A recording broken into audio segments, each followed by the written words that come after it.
Gold hub తాకట్టులో ఉన్న బంగారాన్ని విడిపించి కొనబడును. అదే రోజు ఆన్లైన్ ధరకు కొని డబ్బులు ఇవ్వబడును. హాయ్ హలో నమస్తే, వెల్కమ్ టు అవర్ ఛానల్ మనం టీవీ. నేను మీ శాన్వి. ఈరోజు మనతో పాటు జూమ్ కాల్లో ఉన్నారు సీనియర్ పొలిటికల్ అనలిస్ట్ అడ్స్మల్లి శ్రీనివాస్ గారు. మరి ఆయనతో మాట్లాడి ప్రస్తుత రాజకీయాల గురించి తెలుసుకుందాం. హాయ్ సార్, నమస్తే. నమస్కారం సార్, మరి ఇప్పుడు చూసుకుంటే ఏపీలో ఎలక్షన్స్ దగ్గర పడుతున్నాయి. ఈ సందర్భంగా ఏంటి అంటే ఆల్రెడీ టీడీపీ బీజేపీ పొత్తులో ఉన్న విషయం తెలిసిందే. మరి ఈ పొత్తు వల్ల ఎటువంటి ప్రయోజనం లేదు టీడీపీకి. ఇప్పటికీ బీజేపీ వైసీపీనే సపోర్ట్ చేస్తుంది ఇండైరెక్ట్గా అని చెప్పేసి వార్తలు వినిపిస్తున్నాయి. దీని గురించి ఏం చెప్తారు? ఇది సర్వత్రా అదే అభిప్రాయం ఉందండి. ఎందుకంటే అసలు మనం ఈ పొత్తులు బీజేపీ టీడీపీ జనసేన ఈ నేపథ్యం ఒకసారి చూసుకుంటే నిజానికి బీజేపీకి ఆంధ్రప్రదేశ్లో 1% ఓటు కూడా లేదు. ఓట్ల గురించి అయితే బీజేపీతో పొత్తు కలుపుకోవాల్సిన అవసరం లేదు. పైగా ఆంధ్ర రాష్ట్రం సర్వనాశనం అయిపోవడానికి కారణం బీజేపీ అని చాలా మంది ప్రజలు నమ్ముతున్నారు. అది నిజమైనా ఒట్టిదైనా అది ప్రజలు ఎక్కువ శాతం ప్రజలు నమ్ముతా ఉన్నారు. పైగా టీడీపీని జగన్మోహన్ రెడ్డి చాలా దారుణంగా వేధించి వెంటాడి అక్రమ కేసులు పెట్టి వేధిస్తుంటే కూడా వాళ్ళు నోరు మూసుకుని ఉన్నారు. వాళ్ళే ఒక రకంగా ప్రోత్సహించారేమో అని చెప్పి అనుమానాలు కూడా ఉన్నాయి. ఈ 5 ఏళ్ల నుంచి అమరావతి నాశనం అయిపోవడం కానీ, పోలవరం పడుకోబెట్టేయడం కానీ, జగన్మోహన్ రెడ్డి ఈ రాష్ట్రాన్ని సర్వనాశనం చేయడంలో వాళ్ళ వంతు పాత్ర కూడా ఉందని అందరూ నమ్ముతున్నారండి. ఇలాంటి పరిస్థితుల్లో జగన్మోహన్ రెడ్డి డెఫినెట్ గానే డిజాస్టర్ అయిపోయాడు. ప్రజాదరణ టీడీపీకి ఉంది. జనసేన కలిసిన తర్వాత మరింతగా వాళ్ళిద్దరు దూసుకుపోయే పరిస్థితి వచ్చింది. మరి బీజేపీ కలవాలని ఉంది వీళ్ళతోటి. వీళ్ళు చంద్రబాబు నాయుడు గారు కలిసి ప్రసక్తి ఉండదు, కలుపుకునే పరిస్థితి లేదు. మీకు కావాలంటే ఎన్నికల తర్వాత సపోర్ట్ చేస్తాను. అప్పుడు ఇక జగన్మోహన్ రెడ్డి చేత ఈయన మీద కేసులే పెట్టించి ఈయన్ని కొంచెం లొంగ తీసుకున్నారని చంద్రబాబు నాయుడు గారు ఎంత లొంగకుండా ఉండాలనుకున్నా ఈ అడ్డగోలు వ్యవహారం చూడండి, మొగుడిని కొట్టి మొగసాలు ఎక్కినట్టు నేను చిన్నగా నుదుటి మీద గాయం చేసుకుని తెలుగుదేశం నాయకుడిని ఇరికెత్తున్నాడు. పోలీసు వాళ్ళందరూ సిగ్గు లేకుండా ఆ వ్యవస్థలన్నీ కూడా వాళ్ళు బూట్లు నాకే పరిస్థితిలో ఉన్నాయి. ఇలాంటి పరిస్థితుల్లో ఇక ఆంధ్రప్రదేశ్ లో సెపరేట్ రాజ్యాంగం నడిపిస్తున్నారు మోడీ గారు వాళ్ళు. మరి ఎందుకో ఈ దేశంలో ఎక్కడ లేని పరిస్థితి ఆంధ్రప్రదేశ్ లో కల్పించారు. దానికి కారణం ఉంది. ఎందుకంటే పైన కేంద్రంలో ఎన్డీఏ పని అయిపోయిందండి. డెఫినెట్ గా మోడీ గారు రేపు వచ్చేలా లేడు, గెలిచే పరిస్థితి లేదు. అక్కడ పూర్తి స్థాయి మెజార్టీ వచ్చే పరిస్థితి లేదు. వాళ్ళకి చంద్రబాబు గారితో అవసరం ఉంది.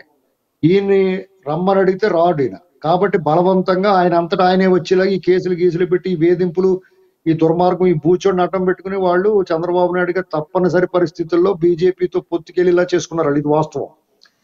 సరే, మొత్తం మీద పొత్తు కుదిరింది, అన్ని బాగానే ఉన్నాయనుకుంటే వాళ్ళు ఇప్పటికీ చంద్రబాబు నాయుడు గారు కానీ పవన్ కళ్యాణ్ కానీ ఏం చెప్తున్నారు?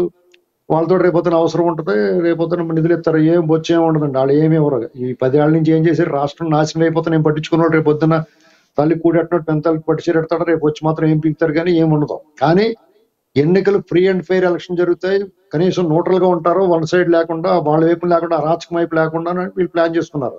అయితే ఇప్పటికీ మోడీ గారు ఆ బ్యాచ్ జగన్మోహన్ రెడ్డి తోటి ఉన్నట్టు ఉంది. వీళ్ళ వైపున ఒక పాయింట్ వేస్తే వాళ్ళకి 10 పాయింట్లు వేస్తున్నారు.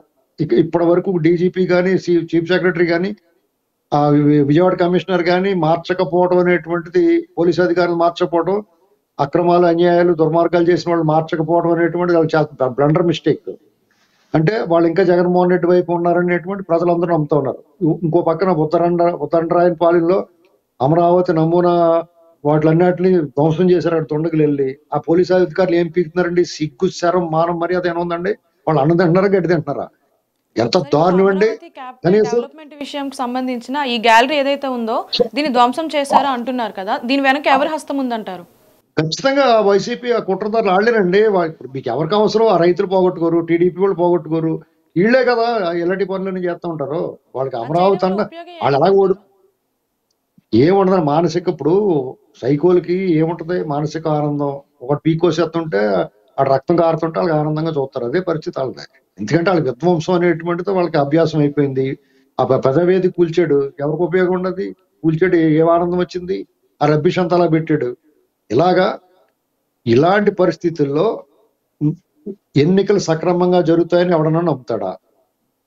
ఈ పోలీస్ అధికారులు, యంత్రాంగం అంతా అతని వైపు నుండి ఈ ప్రజల్ని మాయ చేసి మోసం చేస్తుంటే, దగా చేస్తుంటే, ఇప్పుడు ఆ పెన్షన్ల విషయం చూడండి. మండు టెండర్లో వాళ్ళు సచివాలయానికి వెళ్ళి తీసుకోవాలన్నాడు చీఫ్ సెక్రటరీ. 33 మంది చచ్చిపోయారు. ఎవరు బాధ్యులు? చీఫ్ సెక్రటరీ మీద హత్య కేసు నమోదు చేయాలా? అతను అరెస్ట్ చేయాలా? చేశారా? కనీసం అతను తప్పించాలి. అక్కడి నుంచి తప్పించారా? మోడీ గారి సభలో అలాగే టీడీపీ సభలో అవకతవకలు సరిగ్గా పర్మిషన్ వాళ్ళ కేసులు నెలల క్రితం మా మీద కేసులు ఏమన్నాయి చెప్పమంటే నెలలు పట్టింది, కోర్టుకు వెళ్ళి తెచ్చుకోవాల్సి వచ్చింది వీళ్ళు. ఆ డీజీపీని మార్చాలా వద్దా? అక్కడ నేను జగన్మోహన్ రెడ్డి గారి మీద దాడి జరిగింది అంటున్నారు. ఆ దాడి జరిగిందో లేదో అనవసరం, ఆయనకు గాయం అయింది కదా, భద్రతా వైఫల్యం కదా, 4 రోజులు అయిపోతుంది. ఇవాళకి ఒకటి మీద కూడా చర్య తీసుకోలేదు. ఆ పోలీస్ బస్ ఉంచాలా తీసేయాలా? ఇప్పటికీ కూడా రాష్ట్రంలో జగన్మోహన్ రెడ్డి నియమించుకుని అరాచకాలు చేసిన అధికారులు, ఐపీఎస్లు, ఐఏఎస్లు అందరూ అక్కడే ఉన్నారు. వాళ్ళందరూ మార్చొద్దండి. ఐఆర్ఎస్ అధికారి ఒక ఆయన ఉన్నాడు, ఆయన తీసుకొచ్చి కేంద్రం నుంచి డిప్యూటీ వెస్ట్ మీద తీసుకొచ్చి రెవెన్యూ ఇంటెలిజెన్స్ అని పెట్టి వ్యాపారస్తులందరినీ బెదిరించి జగన్ వైపు పనిచేయమని అడుగుతున్నారు.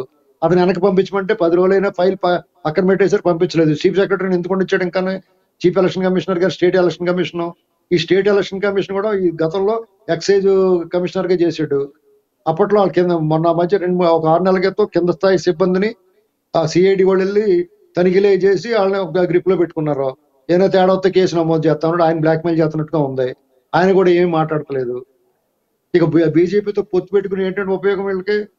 వాళ్ళు ఫ్రీ అండ్ ఫెయిర్ ఎలక్షన్ జరుగుద్ది, బీజేపీ వెనకాల అండగా ఉంటే వ్యవస్థలు కనీసం న్యూట్రల్ గా ఉంటారు, మనమే పని చేయకపోయినా అని చెప్పేసి వీళ్ళు పొత్తు పెట్టుకున్నారు.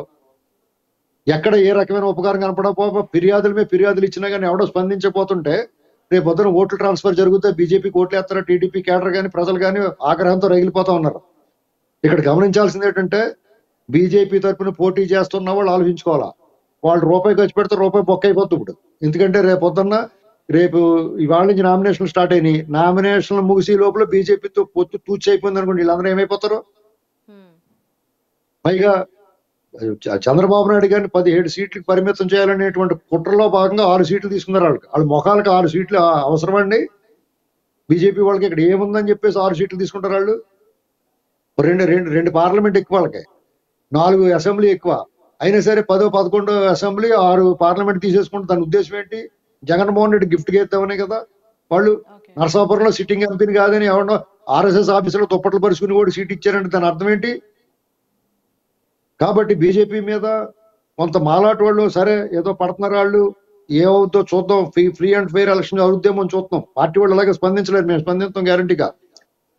డెఫినెట్ గా బీజేపీ కుట్రనే ఆ పార్టీకి సూచన చేస్తున్నాం. టీడీపీ కానీ జనసేన కానీ అప్రమత్తంగా ఉండాలి. బీజేపీ ఉంది కదా అని చెప్పేసి మీరు ఆదమరిచి ఉంటే రేపొద్దున దెబ్బైపోతారు. బీజేపీ మోడీ ఇంకా జగన్మోహన్ రెడ్డిని ప్రేమిస్తున్నారు. అలాగే బీజేపీలో ఉన్న జగన్ ప్రేమికులు ఉన్నారు, వీళ్ళ మీరు అప్రమత్తంగా ఉండాలి. అలాగే ఈ పార్టీలో టీడీపీలో జనసేనలో ఉన్న జగన్ ప్రేమికులు కుట్రదారుల్ని మీరు అప్రమత్తంగా లేకపోతే చాలా ఇది ఒక ఆఖరి యుద్ధం. ఈ యుద్ధంలో విజయమో వీరమరణం కాదండి, విజయమే కావాలా. ఎట్టి పరిస్థితుల్లో జగన్మోహన్ రెడ్డిని ఆచూకీ అనుమానం లేకుండా చేయాలా. ఈ పరిస్థితి వస్తుందని చెప్పేసి బీజేపీ వచ్చి వీళ్ళతో అంటకాగింది ఏంటి, వీళ్ళ గ్రాఫ్ తగ్గించాలని. అయినా సరే ప్రజలు కార్యకర్తలు కూడా అడ్జస్ట్ అయ్యారు.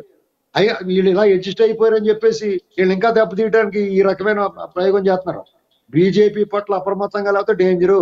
వాళ్ళు ఇప్పుడైనా సరే పర్లేదు, వాళ్ళ నుంచి వాళ్ళతో పొత్తున్న వాళ్ళ ప్రయోజనం లేనప్పుడు, వాళ్ళతో పొత్తు పెట్టుకోవడం వల్ల ప్రయోజనం లేనప్పుడు వాళ్ళతో పొత్తు వదులుకుని ఎప్పుడైనా సరే ఆ బీజేపీకి ఇచ్చిన స్థానాల్లో వీళ్ళు పోటీ చేయొచ్చు.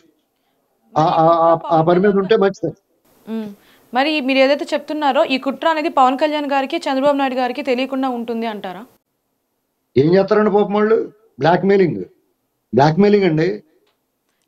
రాజకీయ పార్టీలుగా రాజకీయంగా వాళ్ళు కొన్ని ఆఖరి నిమిషంలో ఖచ్చితంగా నిర్ణయం తీసుకుంటారు వాళ్ళు కూడా. నేను అనుకుంటున్నాను వీళ్ళు ఇదే వైఖరి 2-3 రోజుల్లో ఈ అధికారులు మార్చడం, వాళ్ళ వైఖరి మార్చుకోకపోతే బీజేపీకి దేశం మొత్తం మీద తగులుతుంది. లేదా ఆంధ్రప్రదేశ్ అనుకుంటున్నారు వాళ్ళు, తెలంగాణలో, కర్ణాటకలో, తమిళనాడులో, ఒరిస్సాలో, పశ్చిమ బెంగాల్లో, గోరఖ్పూర్, ఉత్తరప్రదేశ్ గోరఖ్పూర్లో, గుజరాత్ లోని సూరత్ లో, వారణాసిలో ఇన్ని చోట్ల దెబ్బ తగులుతుంది వాళ్ళకి. వాళ్ళు ఏదో అనుకుంటున్నారు వాళ్ళు. బీజేపీ ఇలాంటి కుట్రలు చేస్తే వాళ్ళు దేశం మొత్తమే మటాష్ అయిపోతారు. తెలుగు వాళ్ళందరికీ గట్టిగా చెప్తాం మేము, మాలాంటి వాళ్ళు మా గొంతులు 1000-1,00,000 గొంతులై నినదిస్తాం బీజేపీని ఎట్టి పరిస్థితిలో ఓడించమని. వాళ్ళు ఇప్పటికైనా సరే ఇది మా వార్నింగ్ డిమాండ్ ఏమన్నా అనుకునేవండి. వాళ్ళు ఎట్టి పరిస్థితుల్లో నువ్వు ఎవడ వైపున ఉండగలదు. ఫ్రీ అండ్ ఫెయిర్ ఎలక్షన్ జరిగేలా చూడు, నువ్వు పొత్తు ధర్మం పాటించు, అది మేము చెప్పదలుచుకున్నాం. మరి చూడాలి, ఎలక్షన్స్ కూడా దగ్గరలో ఉన్నాయి కాబట్టి మరి బీజేపీతో పొత్తు ఉంటుందా, వైదొలిగించుకుంటారా అనేది వేచి చూడాలి. Thank you so much sir.